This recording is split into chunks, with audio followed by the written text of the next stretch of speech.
What it do, baby? It's MOONKID Max back with another episode of MOONKID Max's reviews and reactions. Welcome. Alright, y'all. So today I'm gonna be talking about the American Society of Magical Negroes. I know for the small minority of people who actually did go see it, we all got our opinions, everybody throughout the YouTube sphere. So I just gotta have my thoughts because I wasted an hour and 45 minutes of my life with this. So I gotta talk about it because something gotta come from it. I knew that it was gonna be some old bullshit. But I was like, you know what, I'm gonna give it a chance. I gave it a chance, and it turns out that the first half of this movie is just a bunch of stereotypical anti-white BS. And for me, people who know me, I'm pro-black. I'm real like black, y'all. You know what I'm saying? But even I'm like, yo, the anti-whiteness in this movie is ridiculous. So the first half is just anti-white bullshit, and then the second half is a poorly done, poorly executed, not funny, not like, this is a bad romantic comedy. So for the beginnings, first half anti-white bullshit, the second half a bullshit ass a romantic comedy. And it's a shame that it had to be like this, because the magical Negro trope of having the character that just serves the purpose of a white person, that's the thing I'm sure we all like know. And it's like, if you listening to this review, I'm assuming you're in the film world, so I don't need to explain the magical Negro trope. But they could have made a really dope movie based off of that concept. What ended up happening is they made a movie for nobody. They made a movie without a target audience, because all of the basic anti-white rhetoric, when I say basic, I mean like black equals good and white equals bad. And as a white person, because there's no nuance or anything, it's just like, why would I want to come to this movie where they just shitting on me the whole movie, or shitting on my people the whole movie? So I don't see white people coming to see this movie. It been black people. Whole movie, we got this light-skinned brother out here chasing this white girl and trying to like appease this white man. So the pro-black, black y'all crowd, they not trying to see that BX neither. They don't want to see him chase this white girl and be. That one, man. And it's just such a not good movie. It's just not a good movie, yo. So take that black and white aspect out of it, and I don't see people of other cultures and like other races and ethnicities and everything. I don't see them coming to see this movie because it's not a good movie. If it was a good movie, then it wouldn't matter what your ethnicity is, because a good movie is a good movie. But it's not a good movie, so who the fuck is this movie for? It's for nobody. Like a movie for no one. And that brings me into my next point, is about the director.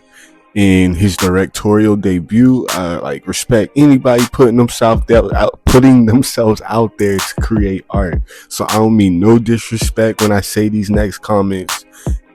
Usually when you say you don't mean no disrespect, it kind of follows with disrespect. But I'm not gonna disrespect the brother. I'm gonna say my piece though. It kind of feels weird how he inserted himself into the movie, and that's what a lot of like directors do.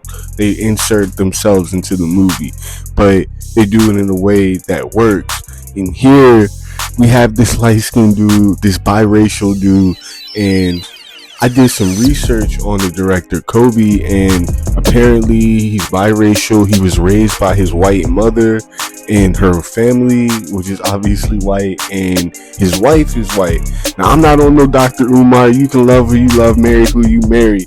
However, when you come and make some like a movie like this that is so anti-white, and like you were literally raised by white people and you're married to a white woman and your extended family is white, it's really odd. And it's like, what's up, bro? Like, you got all these white people around you and you make this super anti-white movie. I'm just like, that's like some kind of trauma or so. And it's not my business. I'm not a psychologist. Is that not a little weird that he was raised by white people, has a white wife, yet he made this super anti-white movie? You know it's bad if my pro-black behind is over here caping. I'm defending white. I would have never thought I'd see the day. This movie's so divisive. It got me defending white people, y'all. Another thing that I don't like is that this movie trivializes like the black experience and things that we really go through, especially the whole concept of making white people comfortable, because that's actually a real thing. And they could have did it in a way where they teach white people that they may be tone deaf and they may not understand our experiences, but when they watch this movie, it could have been a way to explain the way in which black people on a daily basis move in ways that make white people comfortable. But this shit was just so on the nose. It was too spot on, too in your face. It wasn't really clever or satire at all. And yeah, it was just too on the nose. And I think about Donald Glover and Jordan Peele and how Jordan Peele had Get Out, and it was such a good satire, and it really touched on like the tone deafness of white people and how they have this subtle racism and how black people make themselves comfortable in spaces. You know, Get Out was like, I ain't hear no complaints from no white people about them being offended or thinking that the movie was like unfair or whatever. It was just like, it was really a teaching moment. Like, you watch the movie Get Out and you're like, oh man, I can see how that subtle racism, like for example, when they were like, I would have voted for Obama for a third time, and it's like, yeah, you're trying too hard. And like, white people probably didn't realize that before, but like, oh, now I get it because I see it played out through a story. Same with the show like Donald Glover in Atlanta. And one of the main things I think of as far as making white people comfortable, it was what, like, the first season, I don't remember which episode, but it was the white dude that said the N-word. He said nigga in front of Donald Glover's character, and Earn just let it slide. He didn't check him. And as black people, especially black people who are in white spaces, you've definitely been in that situation. And there's times where you check them. And me personally, when I was younger, I was like Earn. I would just tuck my tail and I would be uncomfortable because I didn't want to make them uncomfortable. Even they saying the effing N-word, you know what I'm saying? And then later on in the episode, the white dude gets in front of Paperboy and Earn tries to get him to say the N-word, and he won't say it because he's not gonna say it in front of a dude like Paperboy. And I was like, this is good writing. This is good like ways of displaying like how black people go out of their way to make white people comfortable. And that was not displayed in this Magical Negroes movie, like writing and situations like that. And on a closing note, I'm gonna go back to Jordan Peele. I really liked his movie Nope because it had nothing to do with like black, for real. It was just like, it wasn't about slavery, it wasn't about no struggle, it wasn't about no racism. It was just a dope sci-fi movie that had a majority black cast. Like, why can't we just get movies like that?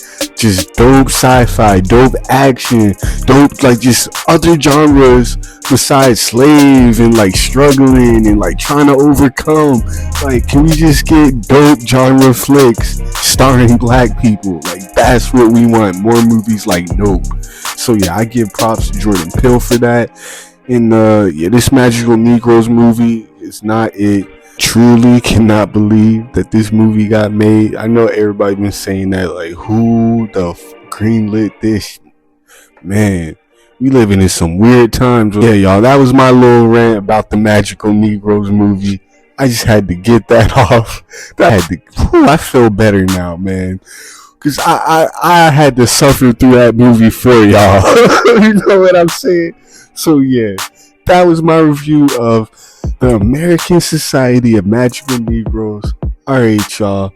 That was MOONKID Max's reviews and reactions. MOONKID out. Peace and much love.